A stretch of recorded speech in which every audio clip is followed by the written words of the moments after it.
Bueno, vamos a empezar con el siguiente tema. Ahora sí, la siguiente semana y la subsiguiente tenemos clase presencial y nos vamos a volver a dividir como nos hemos dividido al inicio para correas, para cadenas. ¿Ya? Entonces lo que vamos a ver ahora corresponde a lo que son transmisiones por cadena. Eh, Hay distintos tipos de cadena, miren, pero bueno, nosotros nos vamos a enfocar, nos vamos a concentrar en las cadenas de rodillo. ¿Ya? Las cadenas de rodillo son esas cadenas que tienen como partes la placa externa, su placa interna, tienen un pasador, el buje que va al interior del pasador y el rodillo que va por encima del buje, ¿no? Entonces viene el rodillo, el buje, el pasador y las placas, ¿ya?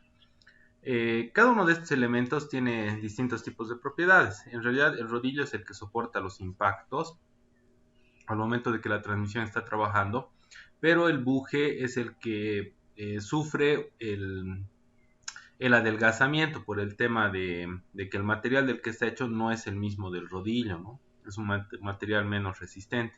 El rodillo tiene tratamiento térmico, entonces es de mucha más resistencia. Tenemos el tema de lo que son las placas que básicamente producen en algunos casos un adelgazamiento en la pared, ya sea por desgaste al momento de, si no está bien alineado, va chocando con los dientes del piñón, de la catalina, o si no, por estiramiento, ¿no? Ustedes saben, las cadenas, al igual que las correas, se someten a lo que es el proceso de tensado. Entonces, si existe exceso de tensado o tal vez por incluso deterioro mismo del material, por el tiempo de vida útil que tiene, puede producir un alargamiento, ¿no? El alargamiento, no se olviden, entre este punto y este punto de la placa tenemos lo que son los pasadores. Entonces, básicamente entre estos dos elementos tenemos lo que vendría a ser la distancia del paso, ¿no? Si el paso varía, esto llega a tener problemas al momento de engranar con el piñón o la catalina, porque si esto se ha alargado, no va a entrar en el diente que corresponde, siempre va a tender a ir al siguiente diente, ¿no? Entonces ahí es donde comienza a existir el tema de destrucción de los dientes del piñón y la catalina, o lo que se conoce como pico del oro, o sea, lo va deformando el diente hasta que se forme como un piquito del oro, ¿no? Dentro de los elementos de transmisión que tienen las cadenas, tenemos la cadena como tal, que se simboliza en un diagrama a través de una línea segmentada. Tenemos el piñón, que es la rueda que tiene el menor diámetro y el menor número de dientes, y la catalina, que es la que tiene el mayor diámetro y tiene mayor número de dientes, ¿ya? Por otra parte, hay que reconocer, si bien hay cadenas de rodillo en la actualidad que son chinas, entonces no tienen ningún tipo de designación, nomenclatura. Las otras que sí vienen por marcas, tenemos las de Renault, tenemos Wipperman, tenemos SKF, sí llevan impreso la designación de la cadena. ¿Qué es esto de la designación? No sé si recuerdan, en las correas teníamos el A22, A50, que nos indica el perfil y la longitud de la cadena, ¿no es cierto? Acá lo que nosotros tenemos básicamente es un código que nos permite identificar la cadena, pero según el paso, ¿ya? Y al margen de eso hay que reconocer que dentro de las cadenas hay dos estándares, el estándar americano y el estándar europeo. El que están viendo acá es el estándar americano y el que están viendo de este lado es el estándar europeo, ¿ya? La diferencia es la cantidad de hileras. Lo que antes nosotros veíamos en correas como número de correas, cantidad de canales que va a tener la polea. Coca-Cola con medicina.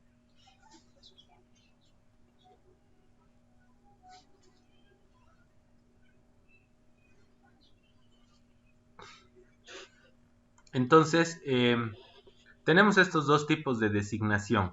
Este de acá, básicamente es el estándar europeo, que les decía que a diferencia del estándar americano, maneja tres hileras. Lo que antes veíamos en las correas como cantidad de número de correas, número de canales en la polea.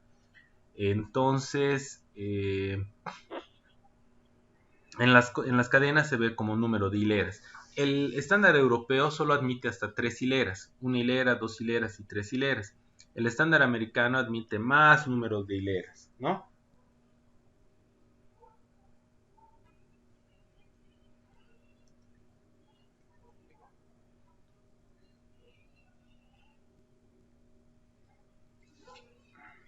A ver un segundito, chicos, por favor. Perdón, chicos. Ahora, el siguiente paso es, les decía, ¿no? Las cadenas chinitas no tienen la designación. Entonces, ¿cómo nosotros vemos qué tipo de cadena es? Midiendo el paso. Entonces, agarramos el calibrador y medimos entre la distancia entre un pasador y el otro y medimos el paso y de esa manera sabemos qué tipo de cadena es, ¿no? Después de eso, si tuviese la designación, o sea, el código impreso en la placa externa de la cadena, entonces hay que saber reconocer. No siempre tenemos el calibrador, aunque sí es una herramienta que todo mecánico tiene que tener a la mano. Tal vez en algún momento solamente estamos revisando. Entonces, hay algunos tips que ayudan a reconocer la cadena, ¿ya? Como por ejemplo, las cadenas de rodillos tienen aquí algunos números, ¿no? Como por ejemplo este 08, ¿no? El 08B quiere decir, esto de acá es de 8/16 avos de pulgada y B es estándar europeo, ¿ya?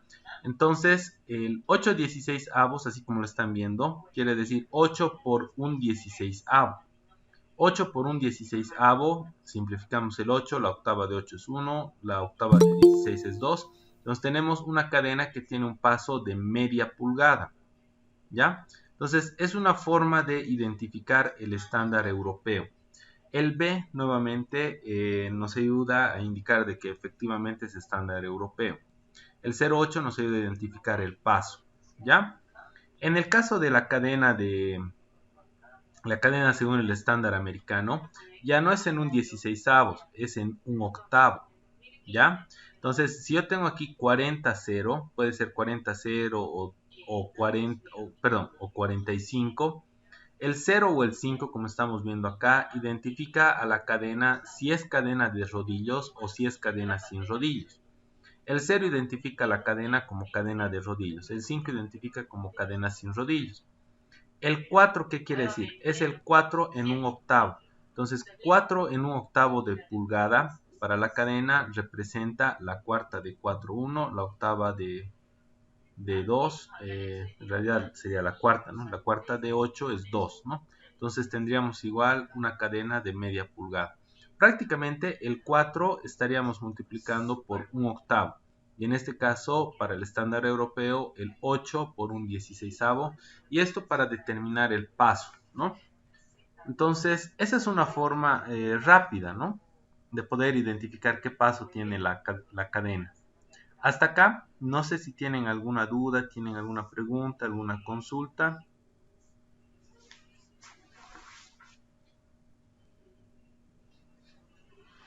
Está todo claro, Inge.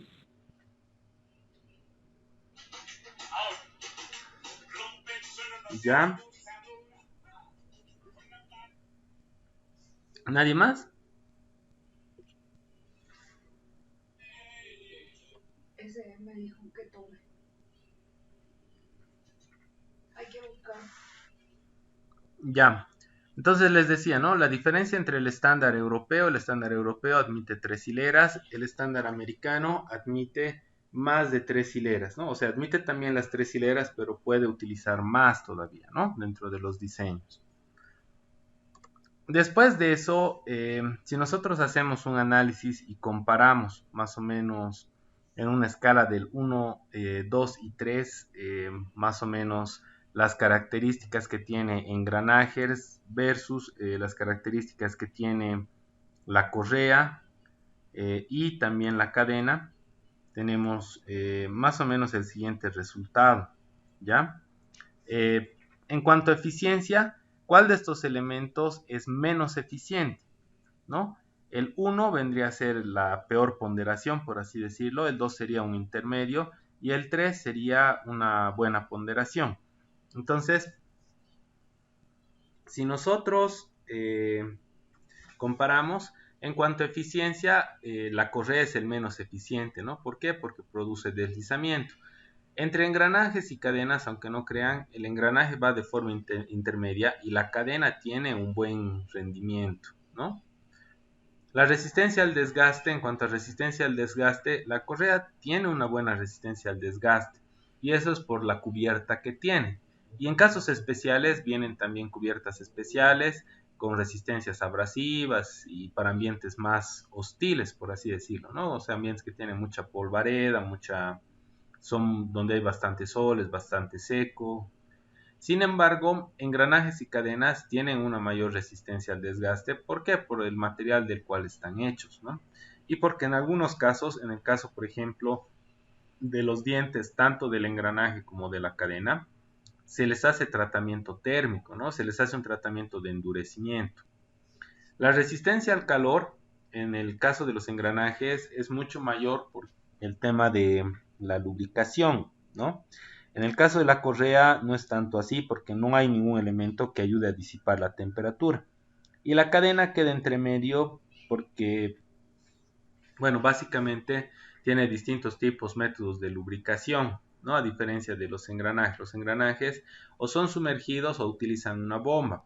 En cambio, la cadena hay brochado, hay por goteo, entonces en algunos casos no es tan eficiente, ¿no? Aunque en otras situaciones, igual que los engranajes, como en las motos, por ejemplo, trabaja con la piscina de aceite y lo que se conoce como cárter y desde ahí comienza a distribuir lo que es el lubricante, ¿no?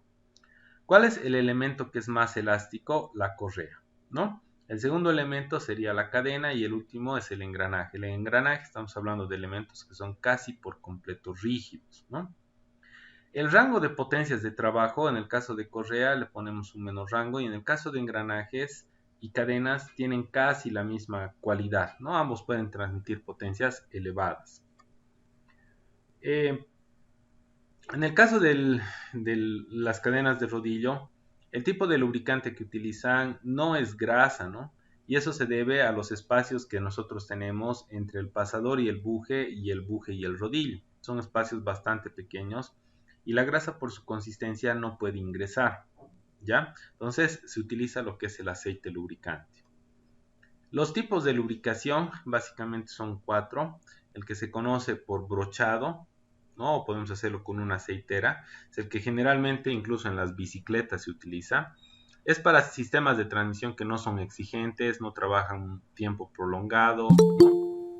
Después tenemos el tipo de lubricación que es por goteo.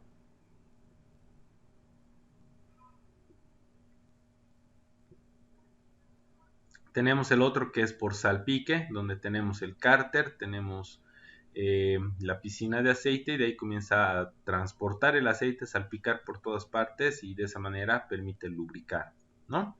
Aquí un detalle, al igual que los engranajes, aquí es importante que 2 a 3 dientes lleguen a estar sumergidos en la piscina de aceite para que pueda transportar. Después de eso tenemos el chorro bajo presión, que es uno bastante parecido al de engranajes. Se cuenta con una bomba y comienza a suministrar, ¿no? Posteriormente, esto ya es para el montaje, tenemos distintos tipos de características, ¿no?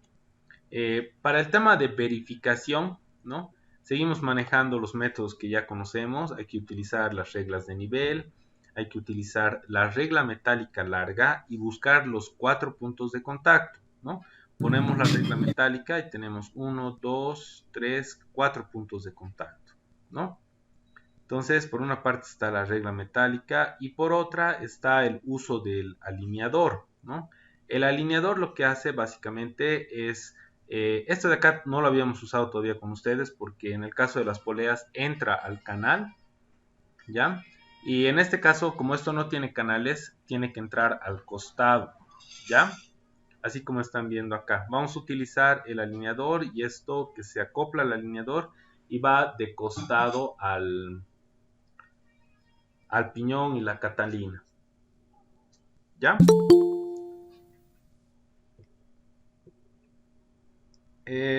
Por otra parte, miren, tenemos el tema del juego, ¿no? Entonces, al momento de realizar el tensado de la cadena, esta tiene que tener un poquito de juego, ¿no? El juego es debido a la tensión, al tensado que nosotros estamos consiguiendo.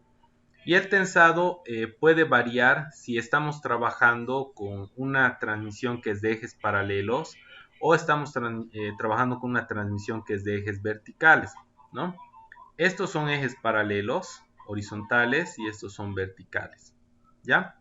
Entonces dice acá, por ejemplo, el juego de la cadena se puede mover manualmente, ¿no? Y en donde el span debe ser alrededor del 4%, ¿no? ¿Qué es el span? Ya hemos visto, es la distancia de centros, ¿no? Bueno, no exactamente la distancia de centros, sino la distancia entre puntos de contacto. Tenemos un punto de contacto acá, otro punto acá, medimos y eso es la distancia de span. Y, perdón, y la distancia de deflexión, que es este juego que estamos viendo de la cadena, de S a S', es lo que nos mostraba acá, tiene que ser el 4% de esos 300 milímetros, ¿no? ¿Cuánto es el 4%? 0.004 por los 300 milímetros, que es 12 milímetros, ¿no? Entonces debe haber 12 milímetros de S a S', de esta distancia, ¿sí? Es lo que nos dice esto, ¿no? Después de eso tenemos otras condiciones más. Dice, en caso de que la línea de centros de los piñones sea vertical, como estamos viendo por ejemplo acá, o sea, si es vertical, o si la distancia entre centros de los piñones es mayor a 850 milímetros, esta distancia entre este punto y este punto, distancia de centros, es mayor a 850 milímetros. Si la aplicación está sujeta a cargas pesadas y paradas frecuentes, y si tenemos cargas reversas o repentinas. Las cargas reversas se puede dar en el tema de uso de cangilones, los que se utilizan en industria minera. Entonces, si esto por acá, por ejemplo, para, la carga podría entrar en retroceso, ¿no? Podría vencer la inercia por la cantidad de peso que tiene. Entonces, si se cumple cualquiera de estas condiciones, dice, ya no usamos el 4%, perdón, ya no usamos el 4%, ¿sí? Este 4%. Utilizamos el 2%. Entonces, el 2% de 300, bueno, en este caso, dice acá, ¿no? Claramente tiene que ser más de 850, ¿no? Si fuese una distancia de centros de 950, entonces ya no sería por 0.04, sería por 0.02. Y la distancia de deflexión sería 19, ¿sí? Esta parte de acá es importante, no sé si se ha entendido. Esta es una de las formas con la cual ustedes tienen que determinar, ya cuando les toque hacer la práctica, tienen que determinar cuál va a ser la distancia de deflexión, o sea, cuánto va a ser esta distancia de juego, esta de acá. Hasta acá, no sé si tienen alguna duda, tienen alguna consulta, alguna pregunta.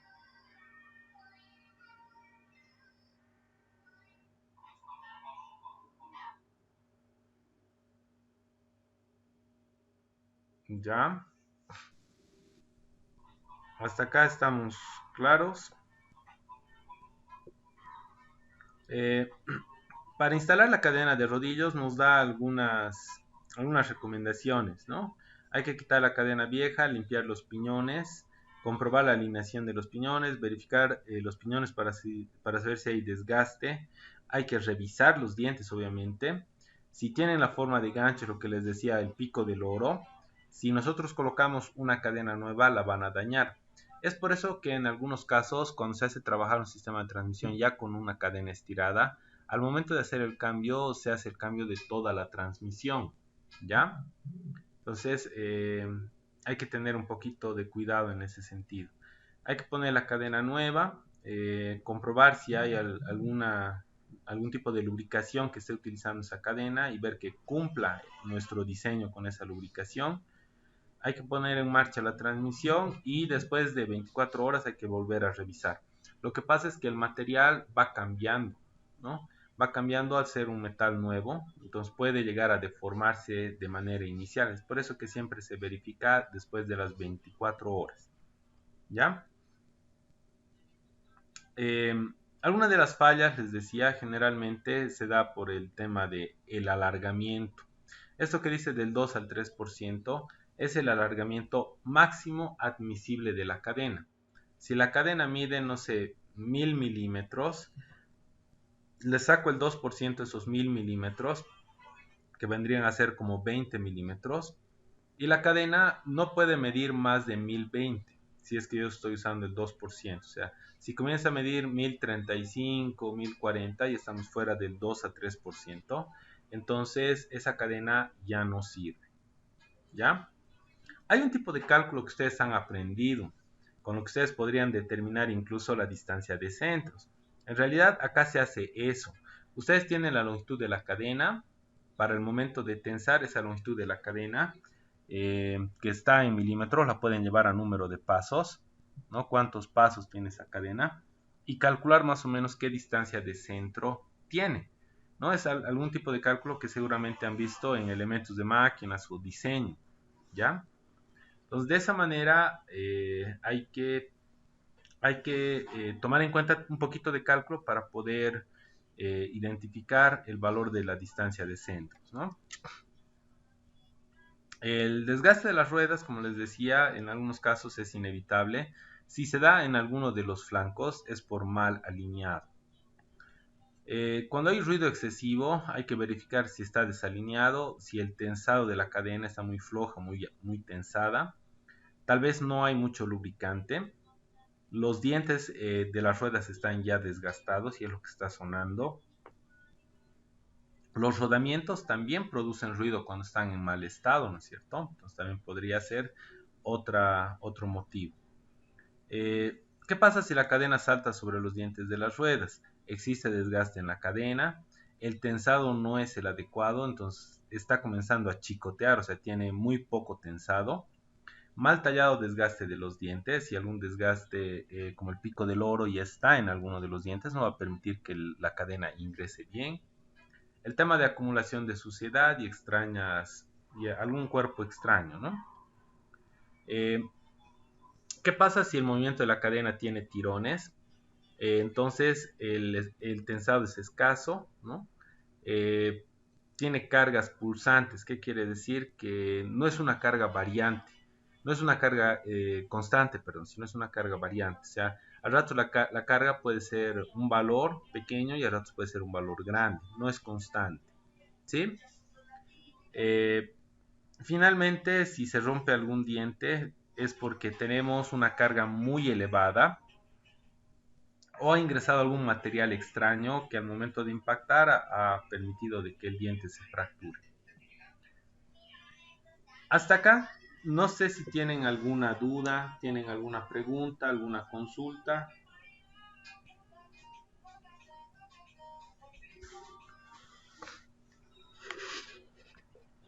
Eh, la siguiente clase, chicos, nos vamos a dividir igual, por favor.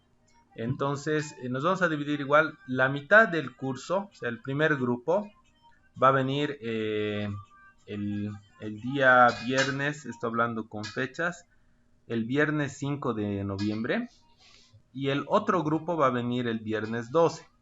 Ahora, del primer grupo que está viniendo el 5, hemos dividido, ¿no? Nos hemos dividido en... este primer grupo lo hemos vuelto a dividir en dos. Entonces, ahora el grupo 2 de este primer grupo va a entrar en el grupo de la 1:30 hasta las 3 y el otro grupo de 3 a 4:30. Entonces, les estamos alternando, ¿ya? Y a los que les toque el 12, que sería la segunda mitad del curso, va a pasar lo mismo, ¿no? Vamos a hacer un cambio, cosa de que sea un poquito más equilibrado, ¿no? La anterior práctica han entrado la primera mitad al inicio, en el primer periodo, en los primeros dos periodos de 1:30 a 3, y el otro ha entrado después. Ahora va a ser al revés, ¿ya? No sé si alguien tiene alguna duda, alguna consulta, alguna pregunta, ya para terminar. Está bien, Inge, está todo claro. Ya, chicos, las diapositivas ahorita está ya en la plataforma, el material este.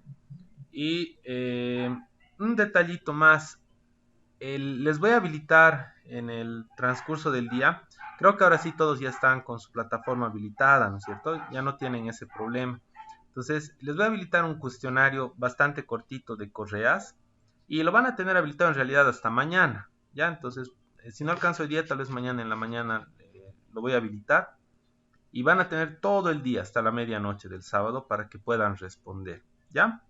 Entonces, sí, Tomás, quería comentarles, chicos, si no hay más dudas, más preguntas, nos estamos viendo entonces la siguiente semana. Que tengan un lindo fin de semana. Espero que estén todos bien. Y nos estamos viendo hasta el siguiente viernes. Inge, Richard, aquí todavía no he cancelado la cuota. No sé si me cierren, pero sigo con la plataforma. Posiblemente tal vez nos cierren hoy día o el lunes. ¿No podrías estar habilitado el cuestionario, Inge? hasta el lunes. ¿Cómo? Sí, es que todavía no he cancelado la cuota pero sigo tengo la plataforma, acceso a la plataforma. ¿Has entregado ya la Posiblemente, no primera sé. práctica? Sí, he entregado, Inge. Ya, pucha. A ver, Mm, veremos, ¿ya? Veremos. Voy a tratar de habilitar tal vez si no hoy día, para que hoy día mismo, aprovechando de que está habilitado todavía el sistema, tengas acceso para poder responder, ¿ya? Está bien, Inge, gracias. Ya. Eh, Muy bien, chicos. Entonces quedamos hasta acá, por favor. Les mando un saludo grande y nos estamos viendo hasta la siguiente semana. Que tengan un lindo Halloween. Nos vemos, chicos. Hasta luego, Inge. Hasta luego, dije.